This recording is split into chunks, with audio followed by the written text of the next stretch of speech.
Lord प्रभु यीशु मसीह के मीठे और मधुर नाम में आप सभी को जय मसीह की मेरा सलाम पहुँचे।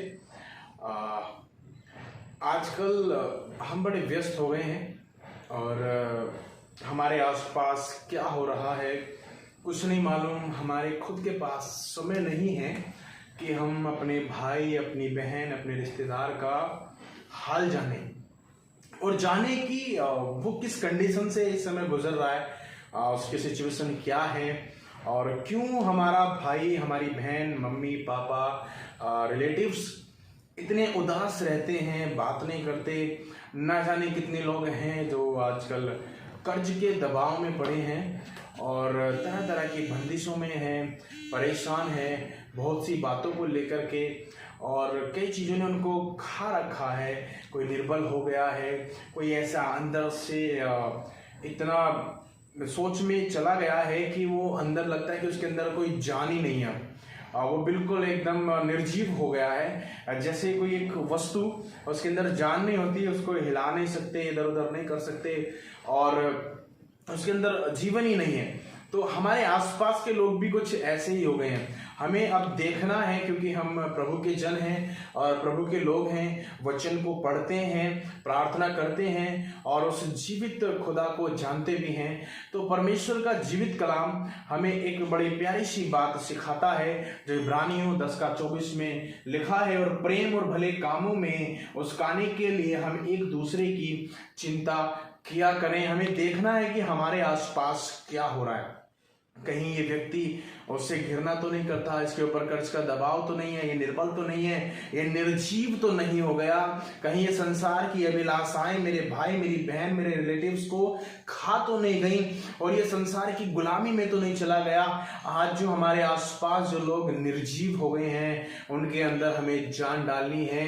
परमेश्वर का वचन बताता है कि एक दूसरे के साथ इकट्ठा होना ना छोड़े। हो सकता है जब आप अपने भाई के कंधे पर हाथ रखें, अपनी बहन के पास बैठें, अपने माँ बाप के साथ आप बातें करें, उनके जी में जी आ जाए, उनकी जान में जान आ जाए। परमेश्वर आपके द्वारा उनको एक नया मोड़ दे दे, उनको एक नई सीख दे दे, उनको वो आत्मा की अगुवाई उन तक पहुंच नहीं पाए। कुछ भी परमेश्वर आपके द्वारा उनके जीवन में एक भारी बदलाव करा सकता है।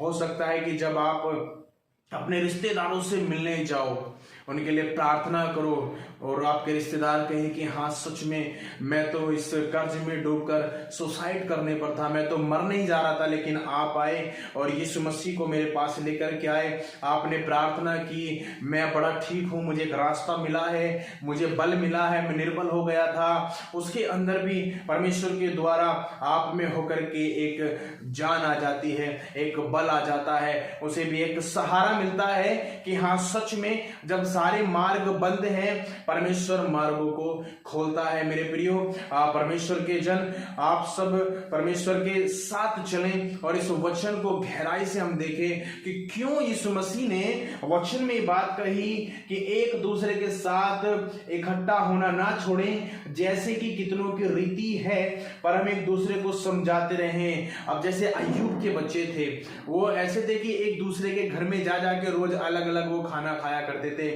वो इस मेज में शामिल हुआ करते थे, एक दूसरे के साथ प्रेम बांटते थे, एक दूसरे का दुख बांटते थे, एक दूसरे को सहारा दिया करते थे और एक दूसरे को उत्साहित करते थे वो प्रेम और भले कामों के लिए।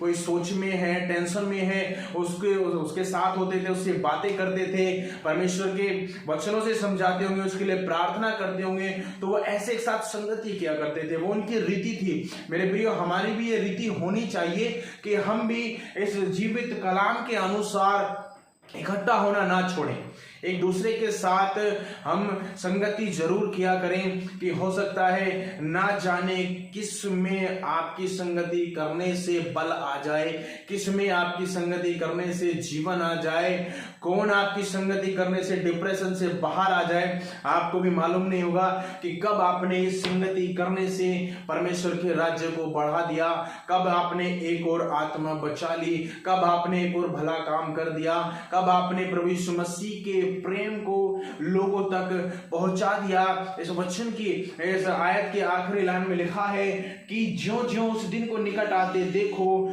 त्यों-त्यों और भी अधिक यह क्या करो। और जब कलाम ये बताता है कि हमें संगति नहीं छोड़नी है तो हमें एक साथ जरूर होना है, क्योंकि शैतान आजकल हम लोगों के मनुष्य जाति के माइंड पर बहुत तेजी से अटैक करता है। तो हमें संगति नहीं छोड़नी। मेरे प्रियो, प्रभु आप सभी को आशीष दे और प्रभु की आशीष आप तक पहुंचे, उसकी बरकत आप पर ठहरे। Praise the Lord.